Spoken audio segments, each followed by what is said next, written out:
Hey there, it's Lokazi. Thanks for joining me again for another epic match. It's xiExO versus sixjaxCocoa here on Typhon Peaks. EXO, of course, a North American Grandmaster.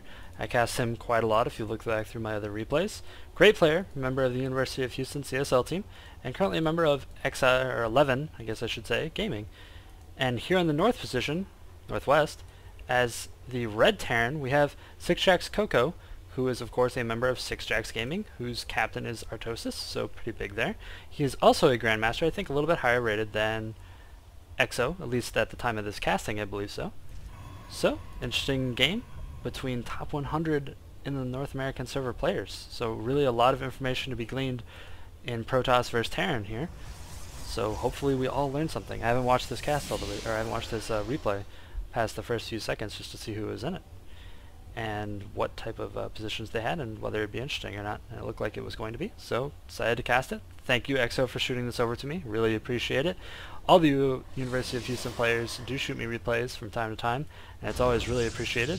Trimaster, EXO, Sly, Snick Snipe, all great guys.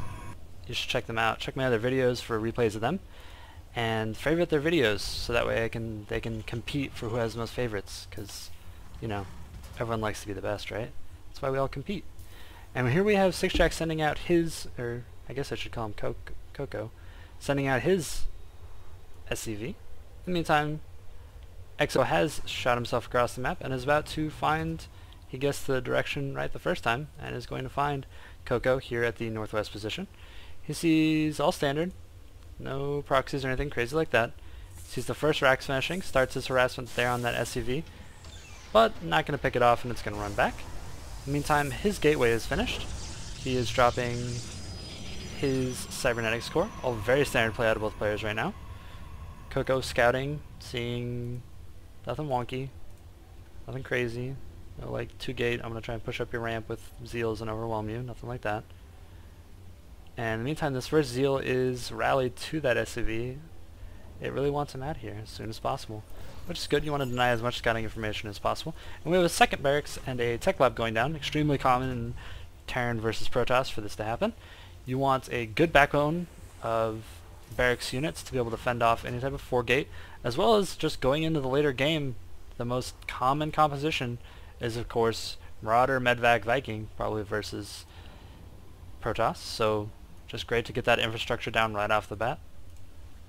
There aren't that many variations thereof. There is kind of a style that's coming onto its own, I guess, out of EG's LZ Gamer. He actually does 3 factory play versus Protoss. It's very interesting to watch. I'll try and find a replay for you guys sometime to highlight that. I had one victory with it recently, but I think it was on my work computer, so I don't have the replay with me. I'll try and find it. Anyway, we have a Scouting Reaper going out here for Coco. He's jumping around the map. And I like this because, especially on this position, you can kind of shoot down at stuff here at the watchtower. And when you see somebody coming, you just kind of jump up, run away very easily.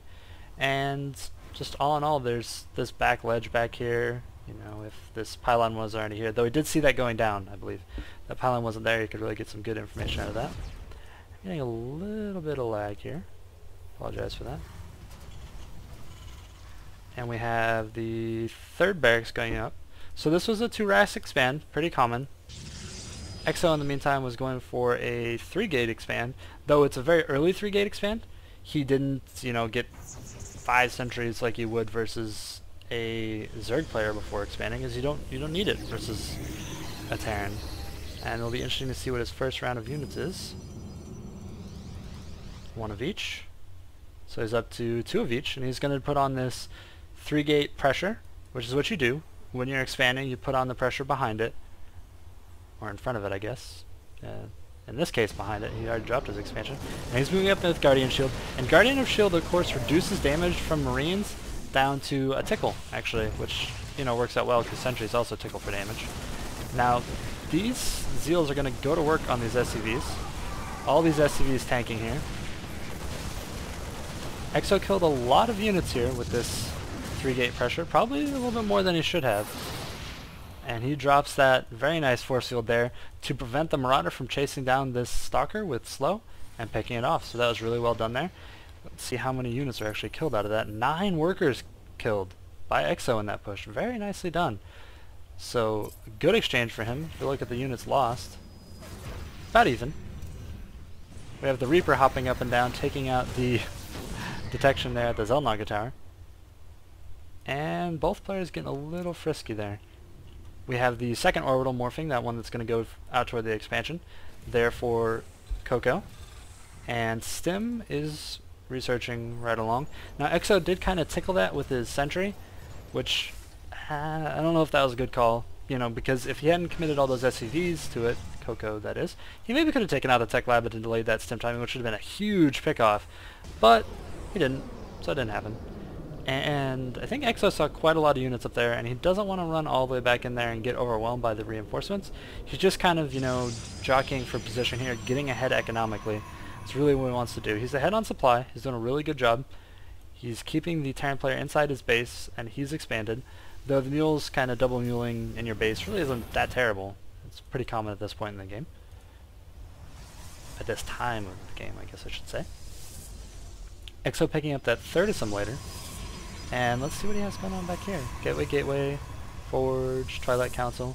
So it looks like a gateway heavy army with upgrades. It's going to be xiExO's weapon of choice in this game. We don't see any other clearly defined tech here.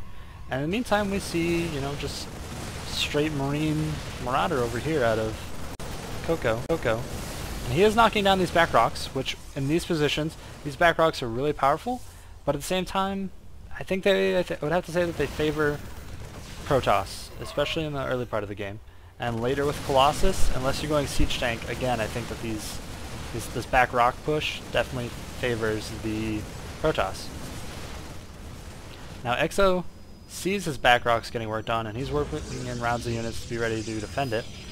And one Marine getting stimmed up, you know, the sacrificial lamb here. All of the units getting stimmed up. xiExO just letting that stim wear down as much as possible. Very good call by him.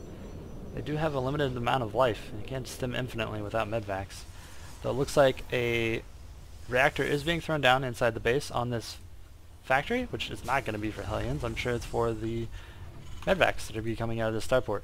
And when you see this heavy Protoss ground army, you really just want to pick up like a ghost or two and a bunch of Marine Marauders and a bunch of medvacs, because you don't need Vikings because there's no Colossus. So that's probably what we're going to see xiExO moving toward. Meantime, we almost have Zeal legs completed and +1 armor there for xiExO. He's dropping a Templar Archives for High Templars. Good thing to mix into this ground force. So that's his chosen tier 3 unit. Instead of Colossus, he's going to be going for Templar Storm. And the feedbacks are really great on the medvacs, which is really what keeps all of these Marauders and Marines up. So it's a good call by him. And in the meantime, we have no upgrades actually going on for xiExO. He already has shields, he has concussive, he has stim, so he has those three. The reactor, or I'm sorry, the Tech Lab barracks upgrades, but he's not getting +1. Looks like he just finished an engineering bay a second ago, but he's not getting +1 either. In the meantime, we have a good amount of upgrades going out there for xiExO. We have Storm researching, we have +2 Protoss ground armor, and +1 ground weapons, so good amount of stuff. xiExO is warping in his Templar, and you see how his hotkeys are set up. I've been pointing out hotkeys more lately because it's really important. The way his hotkeys are set up is his sentries are all on 2, because in the ball of units for 1, the Templars actually take priority, and you can't hotkey your way through the sentry spells. So you need them on another hotkey, so you need them on 2 to, after you storm, or before you storm, you know, however it be, able to cast their spells. And xiExO positioning over there to pick up his third. Pretty common expansion timing. Now these medvacs have a lot of work to do, and the army did use a stim earlier, so they're going to burn through a lot of their energy right here, healing up all these Marines. Another probe being sacrificed to the cause. Oh, he almost made it over to see if a third was going down, and he's not going to make it. In the meantime, we have 3 proxy pylons out for xiExO, none of which are along the path that xiExO is actually taking, which is fantastic. And he's loading up for a drop, it looks like, but he is going to fly right over this pylon of xiExO, so xiExO is going to know, hey, those medvacs are just randomly leaving by themselves. That's weird. I bet they're gonna drop. So Coco sees that, identifies it, and drops on that pylon. I don't think he's actually going to be able to get back in there. There's the charge. And xiExO getting a good pick-off here, part of his army. Neither of these medvacs are going to die. They're going to get away. But important to see that he stopped that drop and did a good amount of damage over here. And it looks like something happened over here. I guess some type of Templars? I don't know why there's a bunch of dead Marines over there. Sorry, I missed that. And we have Templars out, Storm landing on all of the units over here. Just dealing massive amounts of damage. xiExO with so many Zeals. Look at them just overwhelm that.